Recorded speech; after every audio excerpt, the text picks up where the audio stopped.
Dear students, I am making a video of how to do the course registration, especially for the first year students. ಇದು first year ಸ್ಟೂಡೆಂಟ್ಸ್ಗೆ ಭಾಳ useful ಆಗುತ್ತೆ. ನೀವು ಏನೇನು ಮಾಡಬೇಕು ಅಂತ ನಾನು ಸ್ಟೆಪ್ ಬೈ ಸ್ಟೆಪ್ ಒಂದೊಂದೇ ವಿವರಿಸ್ತಾ ಹೋಗ್ತೀನಿ. ನೀವು ನೋಡ್ತಾ ಹೋಗಿ. ನೀವು ಈ ಥರದೊಂದು ಪೇಜ್ನ ಗೂಗಲಲ್ಲಿ ಓಪನ್ ಮಾಡಬೇಕು. ಗೂಗಲಲ್ಲಿ UUCMS ಅಂತ ಟೈಪ್ ಮಾಡಿದ್ರೆ you will get this type of page. ಅದರಲ್ಲಿ ಸ್ಟೂಡೆಂಟ್ ಅನ್ನೋದನ್ನು ಸೆಲೆಕ್ಟ್ ಮಾಡಬೇಕು. ನೀವು ಕಾಲೇಜ್ ಸೆಲೆಕ್ಟ್ ಮಾಡೋಂಗಿಲ್ಲ, ಸ್ಟೂಡೆಂಟ್ ಅನ್ನೋ ಟ್ಯಾಬ್ನ ಸೆಲೆಕ್ಟ್ ಮಾಡಬೇಕು. ಅಲ್ಲಿ ಟ್ಯಾಬ್ ಸೆಲೆಕ್ಟ್ ಮಾಡಿದ್ಮೇಲೆ ನಿಮ್ಮ ರಿಜಿಸ್ಟರ್ ನಂಬರ್ನ ಇಲ್ಲಿ ಹಾಕಬೇಕಾಗತ್ತೆ. User name is your register number. Password ನಿಮಗೆ ಗೊತ್ತಿಲ್ಲ ಅಂದರೆ ನೀವು ಫರ್ಗಟ್ ಪಾಸ್ವರ್ಡ್ ಅಂತ ಕ್ಲಿಕ್ ಮಾಡಿ ಅಲ್ಲಿ ನಿಮ್ಮ ಮೊಬೈಲ್ ನಂಬರನ್ನು ಎಂಟ್ರಿ ಮಾಡಿದ್ರೆ ನಿಮಗೊಂದು OTP ಬರುತ್ತೆ. ಆ OTP ಮುಖಾಂತರ ನೀವು ಪಾಸ್ವರ್ಡನ್ನು ಸೆಟ್ ಮಾಡ್ಬೋದು. ನೀವು ಕಂಪಲ್ಸರಿ ಪಾಸ್ವರ್ಡ್ ಸೆಟ್ ಮಾಡಲೇಬೇಕು, ಏಕೆಂದರೆ ಎಲ್ಲ ಪ್ರೊಸೆಸ್ಸು ನಿಮ್ಮ ಲಾಗಿನ್ನಿಂದ ಆಗೋದ್ರಿಂದ ನಿಮಗೊಂದು ಯೂಸರ್ ID ಲಾಗಿನ್ ಕಂಪಲ್ಸರಿ ಬೇಕೇ ಬೇಕು. ನೀವು ಫರ್ಗಟ್ ಪಾಸ್ವರ್ಡ್ ಕೊಟ್ಟು ಪಾಸ್ವರ್ಡನ್ನು ಸೆಟ್ ಮಾಡಿ. ಈಗ ನಾನೊಂದು ಎಕ್ಸಾಂಪಲ್ಗೋಸ್ಕರ ತೊಗೊಂಡಿದ್ದೀನಿ. ಒಂದು ಫಸ್ಟ್ ಇಯರ್ BSc ಸ್ಟೂಡೆಂಟ್ಸ್ದು ಎಕ್ಸಾಂಪಲ್ ತೊಗೊಂಡು ನಾನು ಕೋರ್ಸ್ ರಿಜಿಸ್ಟ್ರೇಷನ್ ಮಾಡ್ತಾಯಿದ್ದೀನಿ. ನಿಮಗೆ ಲಾಗಿನ್ ಆದಾಗ you will see this type of page. Your name will be written here and the college name will also be written in the down, government first ಏಡ್ college Yelahanka. So here in the top with the 3 horizontal line, you click on this 3 horizontal line. ಒಂದು 3 bar ಇದೆಯಲ್ಲ ಅದರ ಮೇಲೆ ನೀವು click ಮಾಡಿದ್ರೆ you will get these drop downs. ಇಷ್ಟು drop ಡೌನ್ಸಲ್ಲಿ ನೀವು ಮೂರನೇ ಡ್ರಾಪ್ ಡೌನ್ ಏನಿದೆ ನೋಡಿ, ಅಕಾಡೆಮಿಕ್ಸ್ ಅಂತ ಇದೆ. You have to select this academics select ಮಾಡಿದ್ರೆ you will get further 4 drop downs. ಅದರಲ್ಲಿ ನೀವು ಮೊದಲನೇ ಡ್ರಾಪ್ ಡೌನ್ ಆಗಿರೋ ಕೋರ್ಸ್ ರಿಜಿಸ್ಟ್ರೇಷನ್ ಅನ್ನೋದನ್ನು ಸೆಲೆಕ್ಟ್ ಮಾಡಬೇಕು. ಇಲ್ಲಿ ಕೋರ್ಸ್ ರಿಜಿಸ್ಟ್ರೇಷನನ್ನು ಮತ್ತೊಂದು ಸಲ ಕ್ಲಿಕ್ ಮಾಡಿದ್ರೆ ನಿಮಗೆ ಈ ಥರದೊಂದು ಪೇಜ್ ಓಪನ್ ಆಗುತ್ತೆ. ಈ ಪೇಜಲ್ಲಿ ನಿಮಗೆ ಸ್ಕೀಮ್ ಸೆಲೆಕ್ಟ್ ಮಾಡೋದು ಆಪ್ಷನ್ ಬರುತ್ತೆ. So you have to select the scheme. ನಿಮಗೆಲ್ಲ ಫಸ್ಟ್ ಇಯರ್ ಸ್ಟೂಡೆಂಟ್ಸ್ಗೆ ಸ್ಕೀಮ್ ಏನಪ್ಪ ಅಂದರೆ SEP 2024 ಈಸ್ ಯುವರ್ ಸ್ಕೀಮ್. ಯಾರೂ ಕೂಡ NEP ಸೆಲೆಕ್ಟ್ ಮಾಡಬಾರ್ದು, ಎಲ್ಲರೂ ಕೂಡ SEP 2024 ಸೆಲೆಕ್ಟ್ ಮಾಡಬೇಕು. ತಪ್ಪಾಗಿ ಸೆಲೆಕ್ಟ್ ಮಾಡಿದರೆ ಮಾಡಿಫೈ ಸ್ಕೀಮ್ ಅಂತ ಇದೆ, ಅಲ್ಲೋಗಿ ನೀವು ಸ್ಕೀಮನ್ನು ಮಾಡಿಫೈ ಮಾಡ್ಬೋದು.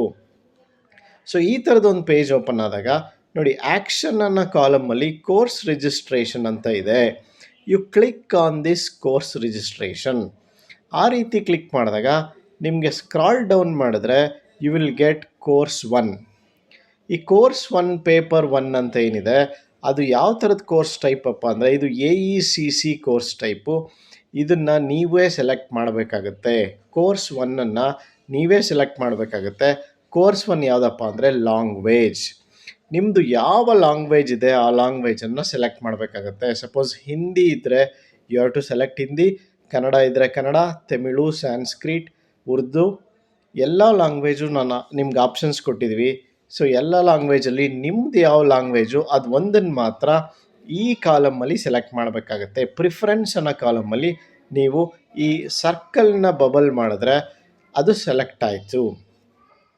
ಕೋರ್ಸ್ 1ನಲ್ಲಿ ನೀವು ಒಂದು ಲ್ಯಾಂಗ್ವೇಜನ್ನು ಸೆಲೆಕ್ಟ್ ಮಾಡಬೇಕು. ಸೊ ಇಲ್ಲಿವರೆಗೆ ಕೋರ್ಸ್ 1 ಇದೆ. ಕೋರ್ಸ್ 2 ನೋಡಿ, ಕೋರ್ಸ್ 2 AECC ಅಂತಲೇ ಇದೆ. ದಿಸ್ ಈಸ್ ಮ್ಯಾಂಡೇಟ್ರಿ ಅಂದರೆ ಕಂಪಲ್ಸರಿ ಯೂನಿವರ್ಸಿಟಿನವರೇ ನಿಮಗೆ ಇದನ್ನು ಸೆಲೆಕ್ಟ್ ಮಾಡಿಬಿಟ್ಟಿದ್ದಾರೆ. This is compulsory English paper. ಇದನ್ನು ನೀವೇನು ಸೆಲೆಕ್ಟ್ ಮಾಡೋದು ಬೇಕಿಲ್ಲ. ನೀವು ಓನ್ಲಿ ಕೋರ್ಸ್ 1ಅನ್ನು ಮಾತ್ರ ಸೆಲೆಕ್ಟ್ ಮಾಡಬೇಕು. ಆಮೇಲೆ ನೋಡಿ, this is for BSc students. ನಾನು I have taken the example of BSc student. ಅದರಲ್ಲಿ ಕೋರ್ಸ್ 3ನಲ್ಲಿ ನೋಡಿ ಎಲ್ಲ DSC ಪೇಪರ್ ಇದೆ, ಎಲ್ಲ ಕೋರ್ ಪೇಪರ್ಸ್ ಇದೆ. ಕೋರ್ಸ್ 3ನಲ್ಲೇ 3 ಪೇಪರ್ ಇದೆ, ಫಿಸಿಕ್ಸ್, ಮ್ಯಾಥ್ಸ್, ಕಂಪ್ಯೂಟರ್ ಸೈನ್ಸ್. ಅದನ್ನು ನೀವು ಸೆಲೆಕ್ಟ್ ಮಾಡೋದು ಬೇಕಿಲ್ಲ. It is all mandatory selected. ಆಮೇಲೆ ಕೋರ್ಸ್ 4ಅಲ್ಲಿ ನೋಡಿ, ಅಲ್ಲಿ ಪ್ರಾಕ್ಟಿಕಲ್ಸ್ ಇದ್ದಾವೆ, 3 ಪ್ರಾಕ್ಟಿಕಲ್ಸ್ ಇದ್ದಾವೆ, ಅದು ಕೂಡ ಪ್ರೀ ಸೆಲೆಕ್ಟೆಡ್ ಆಗಿದೆ. ನೀವು ಯಾವುದನ್ನು ಸೆಲೆಕ್ಟ್ ಮಾಡೋಂಗಿಲ್ಲ. ಆಮೇಲೆ ಕೋರ್ಸ್ 5ಗೆ ಬಂದರೆ ನಿಮಗೊಂದು SEC ಪೇಪರ್ ಇದೆ, ಸ್ಕಿಲ್ ಎನ್ಹಾನ್ಸ್ಮೆಂಟ್ ಕೋರ್ಸ್ ಪೇಪರ್ ಇದೆ, ಅದು ಮ್ಯಾಂಡೇಟ್ರಿ, ಅದು ಕೂಡ ಸೆಲೆಕ್ಟ್ ಆಗಿದೆ. ನೀವು ಅದನ್ನು ಸೆಲೆಕ್ಟ್ ಮಾಡೋದು ಬೇಕಿಲ್ಲ. ದಟ್ ಈಸ್ ಕಾನ್ಸ್ಟಿಟ್ಯೂಷನಲ್ ವ್ಯಾಲ್ಯೂಸ್ 1 ಅನ್ನೋ ಟೈಟ್ಲ್ ಇರ್ತಕ್ಕಂಥ ಪೇಪರು, ಅದು ಕೂಡ ಸೆಲೆಕ್ಟ್ ಆಗಿದೆ. ಸೊ ಮ್ಯಾಂಡೇಟ್ರಿ ಅಂತ ಯಾವುದ್ಯಾವುದಿದ್ದಾವೆ ಅವೆಲ್ಲವೂ ಕೂಡ ಸೆಲೆಕ್ಟ್ ಆಗಿದೆ. So only you have to select the course 1, that is the language. ಇದು ನಿಮ್ಮ BSc ಸ್ಟೂಡೆಂಟ್ಸ್ಗೆ. ಸೊ ಬೇರೆ ಬೇರೆ ಸ್ಟೂಡೆಂಟ್ಸ್ಗೆ ಏನೇನಪ್ಪ ಚೇಂಜಸ್ ಇರುತ್ತೆ ಅಂದರೆ ನಾನೊಂದು ಸ್ವಲ್ಪ ಅದನ್ನು ನಿಮಗೆ ಬ್ರೀಫ್ ಮಾಡಿಬಿಡ್ತೀನಿ. BCA ಸ್ಟೂಡೆಂಟ್ಸ್ಗೆ ಕೋರ್ಸ್ 1 ಲ್ಯಾಂಗ್ವೇಜೇ ಇರುತ್ತೆ, ಅದನ್ನು ಕೂಡ ನೀವು ಸೆಲೆಕ್ಟ್ ಮಾಡಬೇಕು. ಬಿಕಾಸ್ ಎಲೆಕ್ಟಿವ್ ಅಂತ ಇರೋದ್ರಿಂದ ಅದನ್ನು you have to select it. Course 2 ಏನಿದೆ ಅದು ಕಂಪಲ್ಸರಿ, ಅವರೇ ಸೆಲೆಕ್ಟ್ ಮಾಡಿಬಿಟ್ಟಿದ್ದಾರೆ, ಯೂನಿವರ್ಸಿಟಿನವರೇ ನಿಮ್ಗೆ ಸೆಲೆಕ್ಟ್ ಮಾಡಿಕೊಟ್ಟಿದ್ದಾರೆ. ಕೋರ್ಸ್ 2 ಸೆಲೆಕ್ಟ್ ಮಾಡೋಂಗಿಲ್ಲ. BCA ಸ್ಟೂಡೆಂಟ್ಸ್ ಅವ್ರಿಗೆ 3, 4, 5, 6, 7, 8 ಏನಿದೆ ಅದಷ್ಟು ಕೂಡ course subject, mandatory subjects, it is all pre selected by the university. ನಂತರ ಕೋರ್ಸ್ 9 ಒಂದೇನಿದೆ BCA ಸ್ಟೂಡೆಂಟ್ಸ್ಗೆ, ಅವರು SEC ಪೇಪರು ಕಾನ್ಸ್ಟಿಟ್ಯೂಷನಲ್ ವ್ಯಾಲ್ಯೂಸ್ ಅಂತ, ಅದು ಕೂಡ ಮ್ಯಾಂಡೇಟ್ರಿ, ಅದು ಕೂಡ ಪ್ರೀ ಸೆಲೆಕ್ಟೆಡ್ ಆಗಿದೆ. ಸೊ ಅದನ್ನು ಕೂಡ ಸೆಲೆಕ್ಟ್ ಮಾಡೋಂಗಿಲ್ಲ.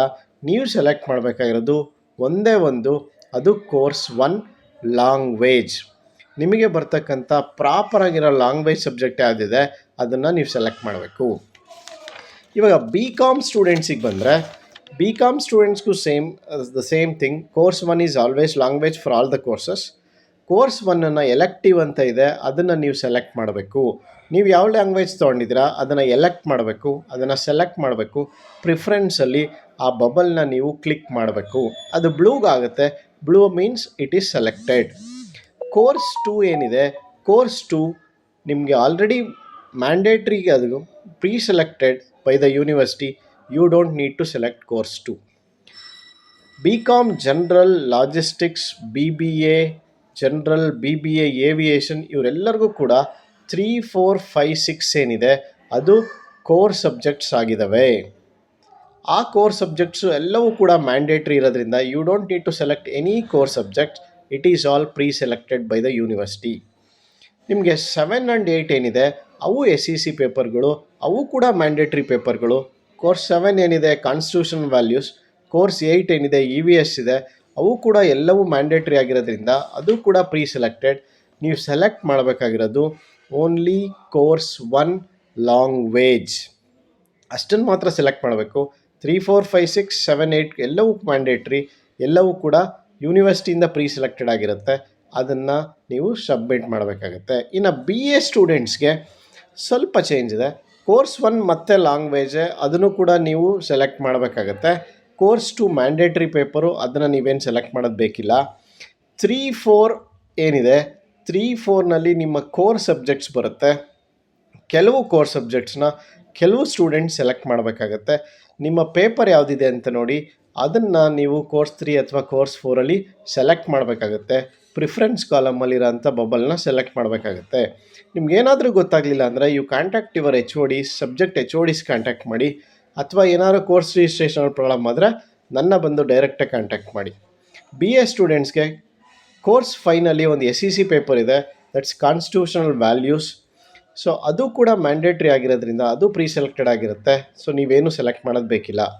BA ಸ್ಟೂಡೆಂಟ್ ಸೆಲೆಕ್ಟ್ ಮಾಡಬೇಕಾಗಿರೋದು ಕೋರ್ಸ್ 1ನಲ್ಲಿ ಯಾವುದು ಲ್ಯಾಂಗ್ವೇಜ್ ಇದೆಯೋ ಅದು ನಿಮಗೆ ಕರೆಸ್ಪಾಂಡಿಂಗ್ ಲ್ಯಾಂಗ್ವೇಜ್ ಏನಿದೆಯೋ ಅದನ್ನು ಸೆಲೆಕ್ಟ್ ಮಾಡಬೇಕಾಗತ್ತೆ. 3, 4ಅಲ್ಲಿ ಕೋರ್ ಸಬ್ಜೆಕ್ಟ್ಸಲ್ಲಿ ನಿಮ್ಮ ಕೋರ್ ಯಾವುದಿದೆಯೋ ಅದನ್ನು ಸೆಲೆಕ್ಟ್ ಮಾಡಬೇಕಾಗತ್ತೆ. ಕೋರ್ಸ್ 5 ಆಲ್ರೆಡಿ ಸೆಲೆಕ್ಟ್ ಆಗಿರುತ್ತೆ. ಸೊ ಇಷ್ಟನ್ನು ಮಾಡಿ ನೀವು ಕೊನೆಯಲ್ಲಿ ಸಬ್ಮಿಟ್ ಅಂತ ಒಂದು ಬಟನ್ ಇದೆ, you have to click submit. So ಈ ಥರ ಸಬ್ಮಿಟ್ ಕ್ಲಿಕ್ ಆದಮೇಲೆ ಅದು ಸಬ್ಮಿಟ್ ಆಗುತ್ತೆ, ಅದು ಫ್ರೀಸ್ ಆಗುತ್ತೆ. Then you cannot make any changes. ನೀವು ಒಂದು ಸಲ ಹೋಗಿ ಮತ್ತೊಂದು ಸಲ ಚೆಕ್ ಮಾಡಿ, ನೀವು ಸೆಲೆಕ್ಟ್ ಮಾಡಿರೋ ಕೋರ್ಸಸ್ಸು ಸರಿ ಇದೆಯಾ ಅಂತ ಚೆಕ್ ಮಾಡಿ. ಸರಿಯಾಗಿಲ್ಲ ಅಥವಾ ತಪ್ಪಾಗಿತ್ತು ಅಂದರೆ ನೀವು ತಕ್ಷಣ ಬಂದು ನನ್ನನ್ನು ಕಾಂಟ್ಯಾಕ್ಟ್ ಮಾಡಬೇಕು ಅಥವಾ ಆಫೀಸಲ್ಲಿ ಕಾಂಟ್ಯಾಕ್ಟ್ ಮಾಡಬೇಕು. ಅವರು ನಿಮಗೆ ಹೆಲ್ಪ್ ಮಾಡಿ ನಿಮ್ಮ ಕೋರ್ಸಸ್ ಏನಿದೆ ಪ್ರಾಪರಾಗಿರೋ ಕೋರ್ಸಸ್ನ ಸೆಲೆಕ್ಟ್ ಮಾಡ್ತಾರೆ. ನೀವು ತಪ್ಪು ಕೋರ್ಸಸ್ ಸೆಲೆಕ್ಟ್ ಮಾಡಿದ್ದು ನಮ್ಮ ಗಮನಕ್ಕೂ ಬರಲಿಲ್ಲ ಅಂದರೆ so it will be reflected as it is in the admission ticket. So ನೀವು ಅನಿವಾರ್ಯತೆಯಿಂದ ಅದೇ ಎಕ್ಸಾಮ್ ಬರೀಬೇಕಾಗತ್ತೆ. ಸೊ ಹಂಗಾಗಿ please students, you have to select your proper subjects. If any mistake is done, you contact me or the college office. So ಇಷ್ಟನ್ನ ನೀವು submit ಮಾಡಿದ್ರೆ ನಿಮ್ಮ course registration ಮುಗಿಯುತ್ತೆ. Thank you students. If you find any problem in doing the course registration, you please contact me anytime in the physics department. Thank you.